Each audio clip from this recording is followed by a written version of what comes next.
I'm going to take you through the steps of drawing a cat with pencil so you can learn some techniques and tips to drawing fur with pencil. And we're starting right now. As with most of my drawings, the first area that I start with is the eyes because that is the focal point for my drawing. So I do want to try and spend the correct amount of time trying to get all of those details in there, try to get as much detail as I can because this is where I want people to look at on my drawing and spend the most time enjoying while they look at it. And the first step in doing this is that I use the darkest value. Usually, sometimes it's the, I would say, 2 to 4 shades darker than the darkest value being an 8B pencil, of course. So I oftentimes start off with a 4B pencil in my mechanical pencil, just so that I can get a nice sharp point to help me fill in all of those precise lines and make sure that everything is lined up and as proportionate as possible, because I definitely don't want the eyes to be wonky looking, and that will end up throwing off the drawing and make people think that this doesn't look real if I don't get that accurate. By starting off using some of the darker values, what I do is make things easier for myself when I'm trying to judge the rest of the values between the points of the lightest part of the drawing, which would be the white of the paper, and of course the darkest part of the drawing, which would be where all of those really dark shadows are between the pupil and the areas around the eye. So then when I'm filling in all of those details in for the iris of the eye, as well as some of the other areas surrounding the eyes, it just makes everything easier when trying to judge exactly how light or dark some of those different sections are going to be, and of course those details that I add in. So while I'm at it, I'm going to use that 4B to also add in some of those darker sections or darker shadow shapes for other areas on the cat. So that way, as I work further into the drawing process, adding in some fur or working in some of the other areas when I feel like I might need a break from one particular area, because let's face it, there are times when we get a little frustrated and feel like we're not getting the details that we want in a specific section, and it's good to take a little break from that and move on to something else and try to add some details into another area, and then come back to the area you were struggling with later and rework in what you need to get done there. And now I'm going to start working on the details of the eyes, starting off with the lightest value and slowly incorporating darker values in increments of 2 to 3 shades darker.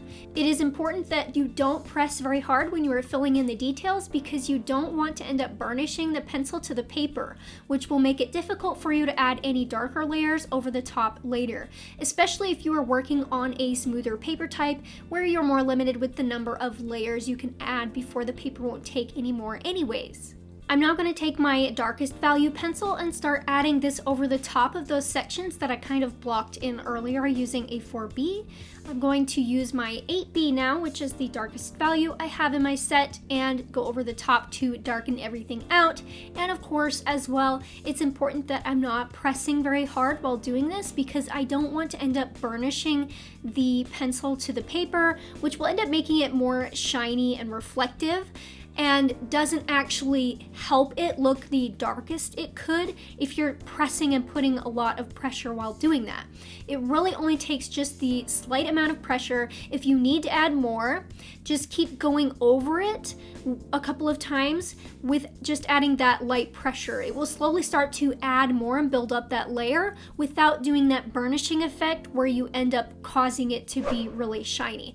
Now with graphite, or pencil if you'd call it, in general, when you build up heavy layers, it does tend to become shiny, but of course by reducing the amount of pressure that you apply when you're doing all of your applications with your pencils, you'll actually reduce the amount of shine that you get with your work. You're still going to have some shine, but of course it just won't be quite as much as it would if you were doing a lot of pressure every time you're applying that pencil to the paper.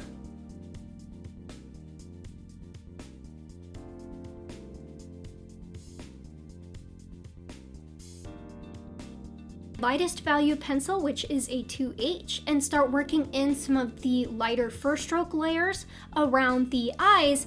And then I am also going to add in a light layer to all of the areas around the face of the cat. And by doing this, I am going to get those light layers close to the values that I'm seeing for the lightest sections of fur on the cat's face. And it's okay if I'm not doing any particular fur strokes with this, because I am going to smooth this out with a Q-tip to smooth all of those stroke lines out. But I do want to try and make sure that I am getting my strokes in a general close direction to the way the fur is going.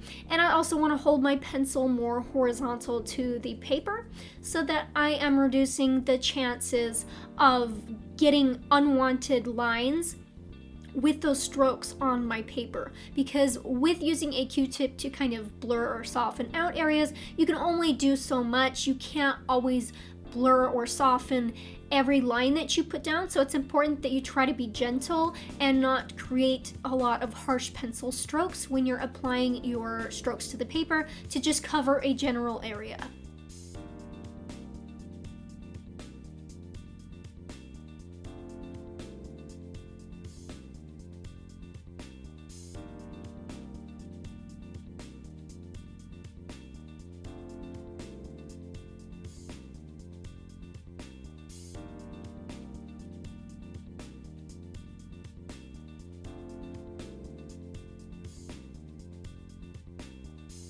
I'm now going to take that Q-tip and smooth all of this out.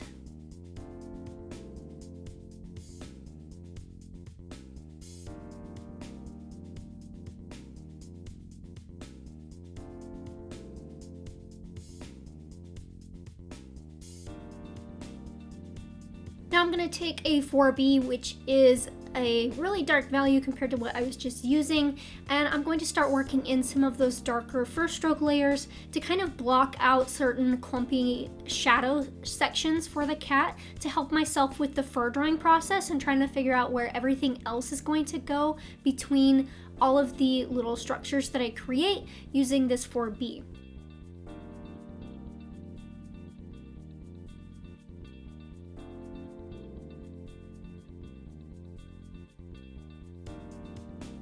As I'm adding in those fur strokes, I'm paying particular attention to all of the different directions that the fur tends to change from all of the different points on the face. So there is a lot of different changes in directions from where the eyebrows are, if you want to call them eyebrows, to the middle part of the forehead, and as the hairs trail up to the ear. And I want to make sure that I make those strokes in the correct direction as well as the correct length. It's important to get the length of your strokes right as well, because you could actually throw off the realism of your drawing by getting those wrong. And then there's another important factor too with drawing those hairs, and that is trying to get the thickness of those shadows. When I'm drawing all of these strokes, I'm not actually drawing the fur per se, I am drawing the shadows within the fur. What I'm leaving behind is the lighter part, or the whites of the paper underneath, which that is actually going to be the hair. And all of these shadows that I draw into that area bring out those highlights and create those hairs.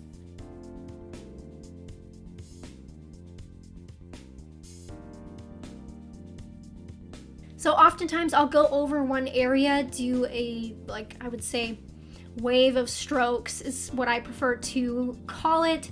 And I usually end up going lighter with my amounts of strokes so that I don't come in too heavy right off the bat. Then I'll look at my reference photo and kind of judge how accurate my patterns are for, say, like take 1 square inch on one specific area, and then compare that same square inch on my reference photo, and just try to pinpoint how accurate I am with the shapes and sizes of the white hairs I'm leaving behind, as well as the shapes of the shadows. And once I'm satisfied that those are accurate, I'll usually leave that area alone. If it's not accurate, then I'll go ahead and do another wave over that, and I'll focus on trying to eliminate. Usually it's that I don't have as many of those darker strokes in as it really needs, so I end up adding more darker strokes. And what I try to do is just break up those odd, huge white clumpy sections by adding more darker strokes between those.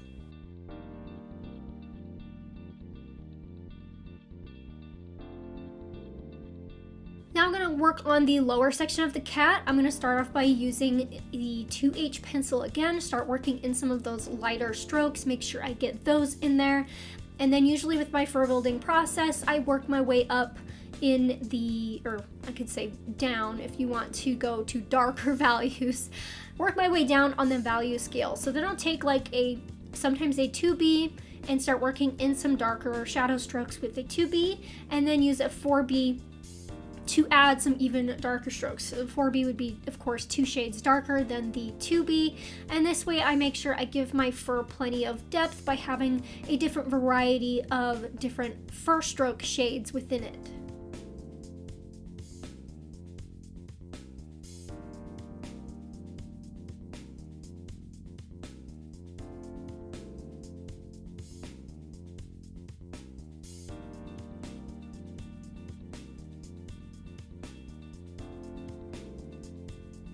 I'm going to start working in the darker shadows using that 4B.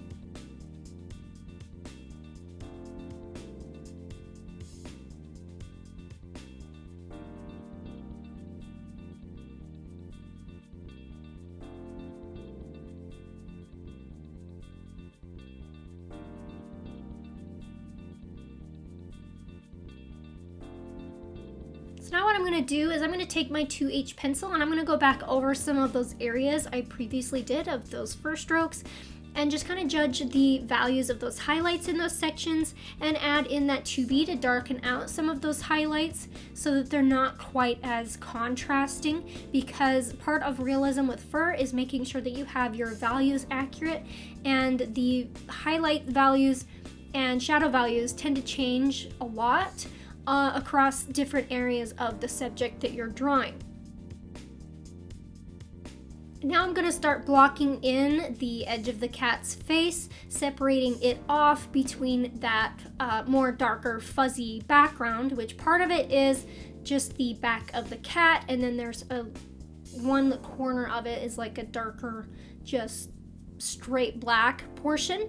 But I want to separate that off so that I can start finishing off this edge of the cat and know where I need to put all of my other details as I work everything else in.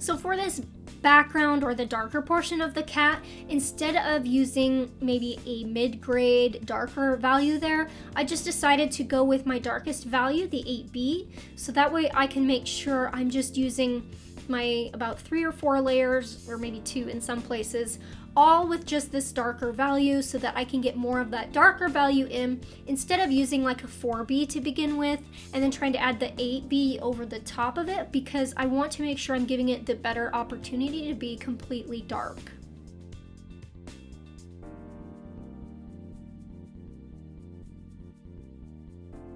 Now when you're drawing in the areas where your whiskers are, it is kind of a challenge. If you want those whiskers to stay super white, you are going to have to painstakingly draw in all of the areas around it, so you don't end up making them darker than what you really want them to be. Now, I was pretty sloppy with some of my whisker work just because I was in a little bit of a hurry to get this drawing done, so I didn't spend that much time trying to do it. But of course, you don't have to make your whiskers as sloppy as mine. You can do a better job of that.